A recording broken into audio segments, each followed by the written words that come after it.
ఇప్పుడు మరి యేసు ప్రభులాగా నడుచుకున్నటోళ్ళని నమ్ముతారా? యేసు ప్రభు శిశువులలాగా నడుచుకునేటోళ్ళని నమ్ముతారా? లేదా ఈ కాలము దశంభాగాలు కానుకలు తీసుకొని సుఖపడుతున్న పాస్టర్ల మాటలు వింటారా? ఇది మీకు క్వశ్చన్ మార్క్ ఇది. ఎందుకు అంటే, ఎందుకు చూస్తూ చూస్తూ మోసపోతున్న ఓ నరుడా, నీకు అర్థమైతలేదా? నీకు పాస్టరే దేవుడా? నీకు యేసుప్రభు దేవుడు కాదా? మరి ఏం మొకాన పోయి అక్కడ పోయి దశంభాగం ఇస్తున్నావో, ఎందుకు కానుకలు ఇస్తున్నావు అంటే, పాస్టర్ ఏది చెప్తే అదే చేస్తావా? యేసుప్రభు శిష్యులు ఏ చేసిండ్రో అది చేస్తారా? మీకు మీ జ్ఞానానికే వదిలేస్తున్నా ఇది. ఎందుకంటే మన భారతదేశంలో ఉన్న ఆచారాలు సాంప్రదాయాలు అన్నీ తీసేసి వెస్టర్న్ కంట్రీస్ నుంచి వచ్చిన ఆచారాలు సాంప్రదాయాలన్నీ మన దాంట్లో పెట్టి మన భారతదేశము వేస్ట్ దేశము, ఇందులో ఉన్న ఆచారాలన్నీ వేస్ట్ అని చెప్పుకుంటూ మనల్ని మోసము చేస్తున్న ఈ భారతీయ ఇంగ్లీష్ పాస్టర్లు. మరి నీ దేశానికి మోసమైతుంటే నువ్వు ఎట్లా బతికున్నవయ్యా? ఎందుకు జెండా వందన రోజు పోయి జెండా వందన పాట పాడి బాగా స్వీట్లు పంచి ఏదో దేశం మీద భక్తి ఉన్నట్టు ఎందుకు మీకు పాడకండి? అసలు ఈ భారతదేశం యొక్క జెండా ముట్టకండి. ఎందుకు ముడతారు మీరు? మీరు భారతదేశంలో ఉన్న సాంప్రదాయాలు కానీ భారతదేశంలో ఉన్న ఆచారాలు కానీ చేస్తే అప్పుడు మీరు భారతదేశం యొక్క జెండా పట్టుకోండి, లేకపోతే ఆ జెండా అపవిత్రమైపోతుంది. మీరు క్రైస్తవులైతే మీ హృదయముల క్రైస్తవులుగా ఉండాలి. అదే మీ దేవుడు కోరుకునేది. మీ బాహ్య రూపం క్రైస్తత్వం అవసరం లేదు. మీ లోపట క్రైస్తవ గుణం ఉండాలి. అరే నలుగురు చూస్తే అబ్బా ఆయన యేసు ప్రభుని నమ్ముకున్నాడట, ఆయన లోపట క్రీస్తు కనిపిస్తున్నాడు, అగో ఆయన కరెక్ట్గా సేవ చేస్తున్నాడు అని చెప్పాలి.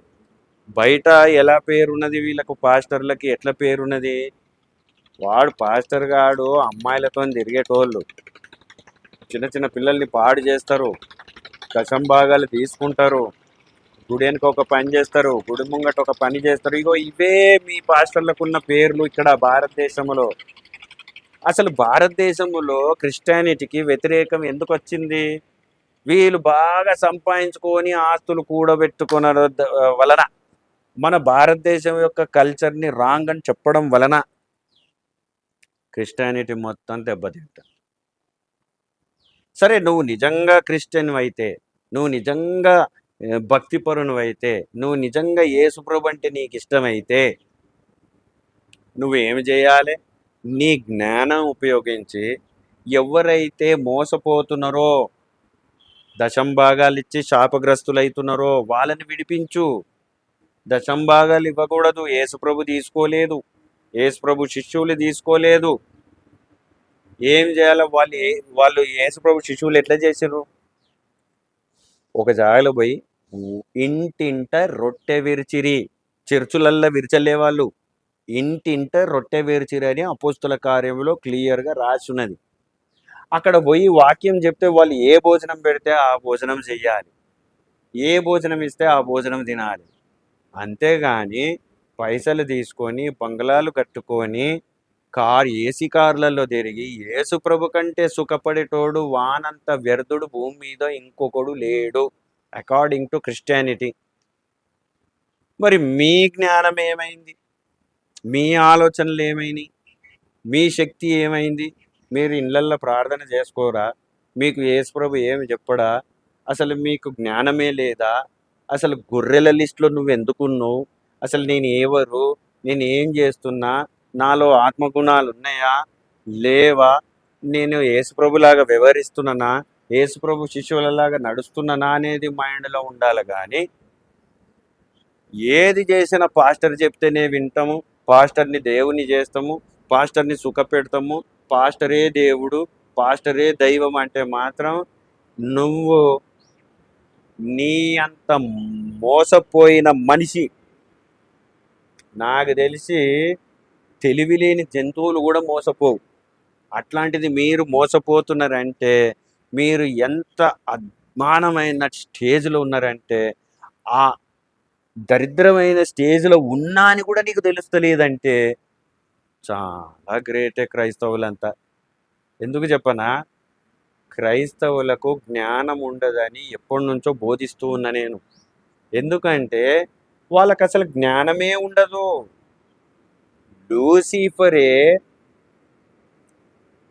లూసిఫరే శాస్త్రుల లోపట, పరిసయ్యుల లోపట, యాజకుల లోపట దూరి మీరు నమ్ముకున్న యేసు ప్రభుని చంపిపిచ్చేసి, అట్లనే ఇప్పుడు కూడా పాస్టర్ల లోపట, బిషప్ల లోపట, పోపు లోపట, ఎవాంజలిస్టుల లోపట, మరి వీళ్ళ లోపట మళ్ళా అదే లూసిఫరు వెలుగుదూత రూపం వేసుకొని మళ్ళా మిమ్మలను మోసము చేస్తుంది. పాస్టర్కే దిక్కు లేదు ఆడ పరలోక రాజ్యంలో, నువ్వేడికి వెళ్ళిపోతావు? నువ్వు పాస్టర్ మాట వింటే పాస్టర్తోనే నరకానికి పోతావు. యేసుప్రభు మాట వింటే పరలోక రాజ్యం పోతావు. మీ యేసుప్రభే చెప్పిండు అది. కాబట్టి క్రైస్తవులు తెలివితోని ఉండడము ఫస్ట్ మంచిది. దశంభాగం ఇచ్చి మళ్ళా శాపగ్రస్తులైతారా? లేదా లోపట మీ యేసుప్రభు చెప్పినట్టుగా ఆత్మగుణాలు, ప్రేమ, సంతోషం, సమాధానం, దీర్ఘశాంతం, దయాలత్వం, మంచితనం, ఆశానిగ్రహం, విశ్వాసం, ఇవన్నీ నీలో ఉంటే అప్పుడు నువ్వు క్రైస్తవునివి. అప్పుడు నువ్వు యేసు ప్రభుని ప్రేమించిన వాడివి. లేదంటే నువ్వు అబద్ధికుడవే. ఏ ఇంత కామన్ సెన్స్ లేదా మీకు? మీకు అసలు కామన్ సెన్స్ పని చేస్తుందా, పని చేస్తలేదా? అసలు మీకు ఎవరు చెప్తే వింటారు మీరు? సాక్షాత్తు యేసు ప్రభు కానీ, యేసు ప్రభు శిష్యులు కానీ వచ్చి చెప్తే కూడా వినరు మీరు. ఆనాడు ఇజ్రాయేలీలు వినలే, ఈనాడు మీరు వినరు. యేసు ప్రభుని పక్కకు పెడతారు, యేసు ప్రభు శిష్యులని పక్కకు పెడతారు. ఇప్పుడు దొరికిన వెలుగుదూత వాళ్ళలో ఎవరి లోపటైతుందో తోడేళ్ళు లోపట పెట్టుకొని గొర్రె చర్మం వేసుకొని బయటకు వచ్చి ఎవరైతే చెప్తున్నారో వాళ్ళ మాటనే విని మళ్ళా ఇజ్రాయేలీలాగానే మీరు కూడా మోసపోతున్నారన్న సంగతి మీకు తెలియకుండానే మోసపోతున్నారు. చాప కింద నీరు అంటే మీకు ఆల్రెడీ తెలుసు. చాప మొత్తం తడిసినాక నీకు అర్థమవుతుంది ఏమని, అయ్యో తడిసిందని. ఆ విధంగానే నువ్వు నరకం పోయినాక అర్థమైతే ఏమి లాభం, నువ్వు మోసపోయినట్టుగా. ఇది మీరు ఆలోచించుకోవాల్సిన విషయం.